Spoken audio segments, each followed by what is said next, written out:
Pagdating sa mga scooter, kilalang kilala dito sa Pilipinas ang Yamaha Inmax, Honda PCX, Yamaha Aerox, at ang Honda IDV. Sa madaling salita, Yamaha at Honda lang ang nangungunang brand dito sa Pilipinas pagdating sa mga scooter. Kaya naman sa video na ito ibabahagi natin ang 10 150cc na scooter o automatic na motorsiklong galing sa ibang brand na di hamak na mas mura ang presyo, maganda ang forma, at kayang-kaya na sumabay sa mga kilalang brand. Number 10, Skygo Lance 150, isa pang motorsiklo na kamukha ng Honda Click 160 at meron ding advanced features. Naka-LED na din lahat ng kanyang mga ilaw kaya maliwanag ito at pagdating sa kanyang forma, napakaganda dahil kamukha niya ang Honda Click 160. Naka-keyless na din ito with answer back system and anti-theft alarm. Naka-flat footboard siya kaya marami kang mailalagay dito sa harapan. Pagdating naman sa makina nito, ito'y 149.3cc, liquid-cooled, 4-stroke, single-cylinder, single overhead cam, 2 valves. Ang compression ratio ay 10.6:1, at ang maximum power ay 9 kilowatts at 8,500 RPM with the maximum torque of 11.8 Nm at 5,500 RPM. Malaki rin ang kanyang fuel capacity, 7 liters kaya matagal-tagal bago ka maubusan ng gasoline. Matipid din ito sa gasolina dahil ito'y electric fuel injected na nasa around 35 to 40 km per liter ang fuel consumption. Pagdating naman sa kanyang preno sa harapan ay naka-disc brake, sa likod ay naka-disc brake din, sa kanyang suspension naka-telescopic fork sa harapan, naka-single shock naman sa likuran, malalapad din ang kanyang gulong. Sa harapan ay 110/80/14, sa likod ay 120/70/14. Pagdating naman sa presyo nito nagkakahalaga lang ito ng 97,000 pesos. Number 9, IFKI MMTX 150, pagdating sa forma nitong motorsiklong to, mukha itong BMW, hindi mo rin isipin na 150cc lang ito, dahil mukha itong 400cc ang kanyang datingan. Naka-LED lahat ng kanyang ilaw, meron din itong windshield na nakakadagdag forma, at pagdating sa kanyang makina, ito'y 150cc, liquid-cooled, 4-stroke, 4 valves, fuel injected. Ang maximum power ay 12 kilowatts at 8,500 RPM with a maximum torque of 15 Nm at 5,500 RPM. Malaki rin ang kanyang fuel capacity, 8 liters kaya malayo-layo ang mararating mo sa isang full tank nito. Kumukonsumo lang din ito ng 42 to 45 km per liter at meron din itong safety features dahil naka-dual channel ABS na ito. Ibig sabihin harap at likod meron ng anti-lock braking system, sa suspension naman naka-telescopic fork sa harapan, sa likuran naman ay naka-dual shock. Malalapad din ang sukat ng kanyang gulong, sa harapan ay 110/80/40, sa likod naman ay 130/70/13, at napaka-porma nitong IFKI MTX 150, hindi mo isipin na 150cc lang ito. Pagdating naman sa kanyang presyo, nagkakahalaga ito ng 139,000 pesos. Number 8, Rusi Rapid 150. Ang scooter namang ito ay nahahawig sa Yamaha Aerox, pero syempre pagka Rusi, talagang mas mura ang presyo. Pagdating sa kanyang forma kuhang-kuha at mapagkakamalan mo talaga na Yamaha Aerox ang motorsiklong to. Isa itong Rusi 150 sa pinakamabenta pagdating sa 150cc ng Rusi. Pagdating sa makina nito, ito ay 149.6cc, air-cooled, 4-stroke, single-cylinder, 2 valves at ito ay naka-carb. Ang compression ratio nito ay 9.5:1, ang maximum power ay 7.8 kilowatts at 7,500 RPM with the maximum torque of 10.5 Nm at 5,500 RPM. Ang fuel capacity naman nito ay 5 liters at sa kanyang fuel consumption, nag-average ito ng 30 to 35 km per liter. Pagdating sa kanyang preno, naka-disc brake sa harapan at naka-drum brake sa likuran, at ang suspension naka-telescopic fork sa harapan, sa likuran naman ay naka-dual shock. Pagdating sa kanyang mga gulong, ang sukat ng kanyang gulong dito sa harapan ay 110/70/13, sa likod naman ay 130/70/13 at pagdating sa kanyang presyo sobrang affordable lang. Kalahati ng presyo ng Yamaha Aerox dahil 65,000 pesos lang ito. Number 7 is Skygo KPV 150, isa rin itong bagong modelo ng Skygo at pagdating sa forma nito very unique yung kanyang disenyo. Actually wala pa itong ibang kamukha dito sa Pilipinas, tanging itong KPV 150 lang ang merong ganitong design, kaya naman malayo pa lang makikilala mo kaagad ito. Pagdating sa makina nito, ito ay 150cc, 4-stroke, liquid-cooled, 2 valves, single cylinder, single overhead cam. At ito ay fuel-injected na din. Ang maximum power nito ay 12.1 horsepower at 8,500 RPM with the maximum torque of 11.8 Nm at 5,000 RPM. Malaki rin ang kanyang fuel capacity. 11 liters kaya malayo-layo rin ang mararating mo sa isang full tank nito. Matipid din ito sa gasolina dahil kumukonsumo lang ito ng 41 km per liter. Pagdating sa kanyang preno, naka-disc brake sa harapan at naka-disc brake sa likuran, at sa kanyang suspension ay naka-telescopic fork sa harapan at naka-monoshock sa likuran. Ang sukat naman ng gulong nito dito sa harapan ay 100 by 80 by 14. Sa likod naman ay 120 by 70 by 14, at pagdating sa kanyang presyo, nagkakahalaga lang ito ng 109,800 pesos. Number 6 is WAY M-Jet X150. Sobrang naging popular din ang scooter na ito mula nung nilabas ito dito sa Pilipinas. Talagang pinag-usapan at marami ang humanga sa kanyang disenyo dahil kung makikita nyo, napakaganda. Talagang futuristic at napaka-elegante nito. Pagdating naman sa makina nito, ito ay 150cc, 4-stroke, 4-bulb, single cylinder, single overhead cam, liquid-cooled. Ang compression ratio ay 11.3:1, at ito ay naka-electric fuel injected na din. Ang maximum power nito ay 10.5 kilowatts at 8,500 RPM. At ang maximum torque ay 13.5 Nm at 6,500 RPM. Pagdating sa kanyang preno, naka-disc brake sa harapan at naka-disc brake din sa likuran, at ito'y merong CBS or combined braking system. Pagdating sa kanyang gulong, ang sukat ng kanyang gulong dito sa harapan ay 100 by 90 by 14, sa likod naman ay 110 by 80 by 14, at naka-tubeless na ang mga gulong nito. Sa kanyang suspension, naka-telescopic fork sa harapan at naka-dual shock sa likuran. Pagdating naman sa kanyang presyo, nagkakahalaga naman ito ng 135,900 pesos. Number 5, Rusi Pulse 150 Fi. Maganda rin ang disenyo nitong scooter na ito, kaya ring sumabay sa mga mamahaling scooter, at ang maganda sa kanya ay naka-flat footboard din ito, kaya meron kang paglalagyan dito sa harapan. Perfect na perfect ito pang hanap buhay at pamalengke.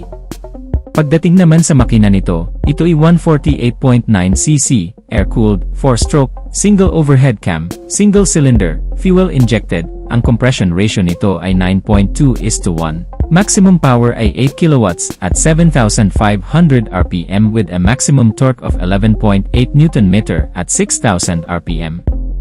Pagdating sa kanyang fuel capacity, meron itong 5 liters, at ang average fuel consumption naman nito ay 30 to 40 km per liter depende sa riding habit mo. Pagdating sa kanyang preno, naka-disc brake sa harapan, naka-drum brake sa likuran, at malalapad din ang kanyang mga gulong. Ang sukat ng kanyang gulong dito sa harapan ay 110 by 70 by 12.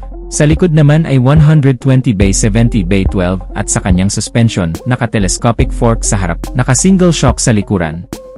Pagdating naman sa kanyang presyo, sobrang affordable dahil nagkakahalaga lang ito ng 82,000 pesos.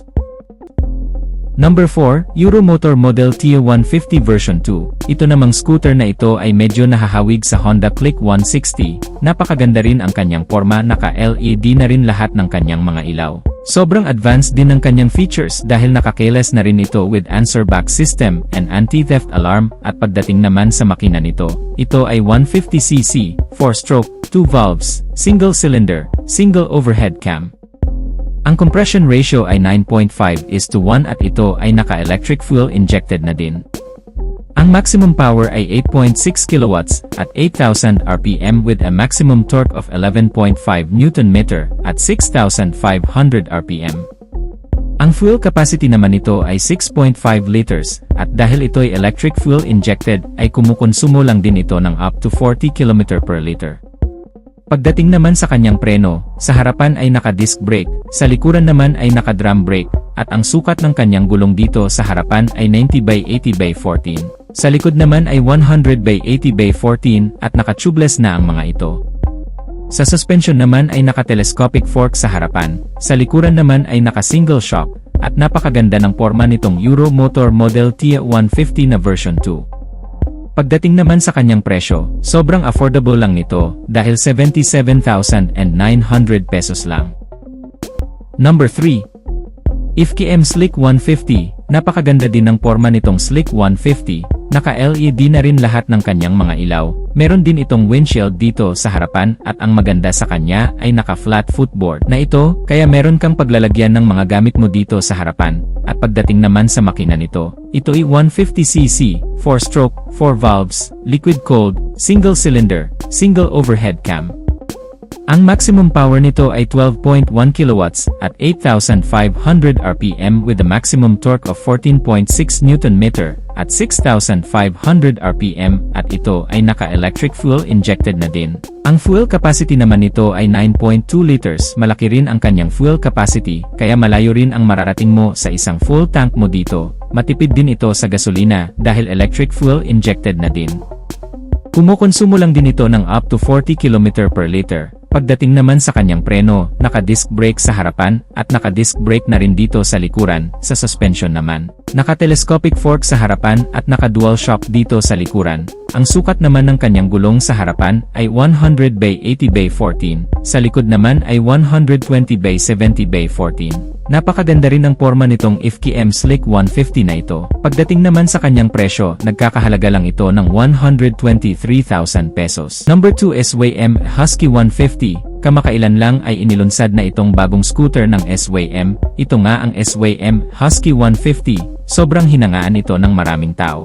Dahil napakaganda ng kanyang disenyo at sobrang advanced din ng kanyang mga features. Sa katunayan, itong SYM Husky 150 ang isa sa pinakapopular sa bansang Taiwan, at sa ngayon ay nandito na sa Pilipinas. Pagdating sa kanyang porma, hindi mo rin isipin na 150cc lang ang motorsiklong to. Moderno din ang kanyang design, naka-LED na din lahat ng kanyang ilaw. Meron din itong windshield at ang maganda pa dito sa SYM Husky 150 ay meron itong mga safety features kagaya ng ABS o anti-lock braking system dahil naka-dual channel ABS na ito. Harap at likod naka-ABS o anti-lock braking system na. Meron pa itong traction control system.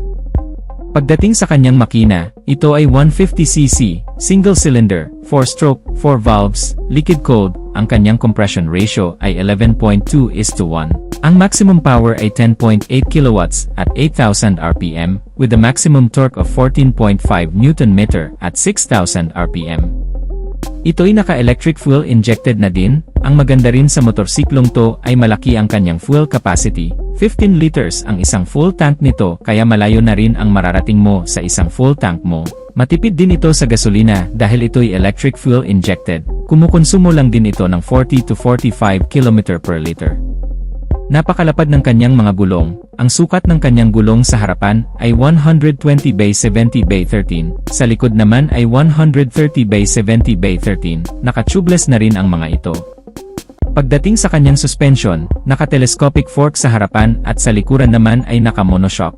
Hindi ba napakaganda ng porma nitong bagong SYM Husky 150? Siguradong marami rin ang bibili ng scooter na ito. Pagdating naman sa kanyang presyo ay nagkakahalaga lang ito ng 152,000 pesos. Number 1, SK Go Bolt 150. Sa unang tingin akalain mong isa itong maxi scooter na 400cc dahil kuhang-kuha nito ang porma ng Yamaha X-Max. Napakamoderno at elegante ang porma nitong scooter na ito. Mayroon itong mataas na windshield. Naka-LED lahat ng kanyang mga ilaw at siguradong mapapalingon ang kahit na sino dahil napakaganda ng kanyang porma. Pagdating sa makina nito, ito ay 149.3cc, liquid cooled, 2 valves, single cylinder, 4-stroke, single overhead cam, fuel injected, at ang kanyang compression ratio ay 10.6:1. At ang maximum power nito ay 12 horsepower at 8,500 RPM with a maximum torque of 11.8 Nm at 5,500 RPM. At ang maganda sa motorsiklong ito ay malaki ang kanyang fuel capacity. Pang maxi scooter din talaga dahil 13 liters. Matipid din ito sa gasolina dahil ito ay fuel injected at naka 2 valves lang naman at mababa lang ang kanyang displacement. Kumukonsumo lang ito ng 40 km per liter, kaya naman sa isang full tank nito malayong malayo na talaga ang mararating mo. Pagdating naman sa kanyang mga preno, sa harapan ay naka-disc brake, sa likuran ay naka-disc brake din. Ang kanyang mga gulong ay malalapad. Ang sukat ng kanyang gulong sa harapan ay 110 by 70 by 13, sa likod naman ay 130 by 70 by 13 at naka-tubeless na ang mga ito. Ang kanyang suspension ay naka-telescopic fork sa harapan, at naka-dual shock sa likuran, at talagang hindi nila mapagkakamalan na 150cc ang scooter na ito, dahil mukha itong Yamaha X-Max na nagkakahalaga ng 259,000 pesos. Pero pagdating sa presyo nitong is kay GoBolt 150, nagkakahalaga lang ito ng 115,000 pesos. So that's it mga ka-Wizard Moto, natapos na tayo sa ating review sa top 10 150cc na magagandang scooter maliban sa Yamaha at Honda. Sobrang dami palang mga 150cc ang available dito sa Pilipinas, napakaganda ng forma, napaka-advanced din ng mga features, pero pagdating sa presyo, mas affordable o mas abot kaya. Pagdating naman sa durability ay matitibay din naman ang mga motorsiklong to, hindi rin naman ito basta-basta masisira as long as nasa tamang pag-aalaga. Kung ikaw ang tatanungin, ano ang pinaka nagustuhan mo sa 5 motorsiklo na napag-usapan natin sa video na ito, paki-comment mo na lang sa baba, at kung nagustuhan mo naman ang videong to, just hit like. At kung bago ka pa lang sa aking YouTube channel ay huwag kalimutang mag-subscribe, hit mo na rin ang notification bell icon para sa mga susunod kong video ay updated ka palagi, huwag din kalimutang mag-follow sa ating Facebook page. So hanggang dito na lang muna tayo mga ka-Wizard Moto, maraming salamat sa walang sawang pagsuporta. Ride safe as always and God bless.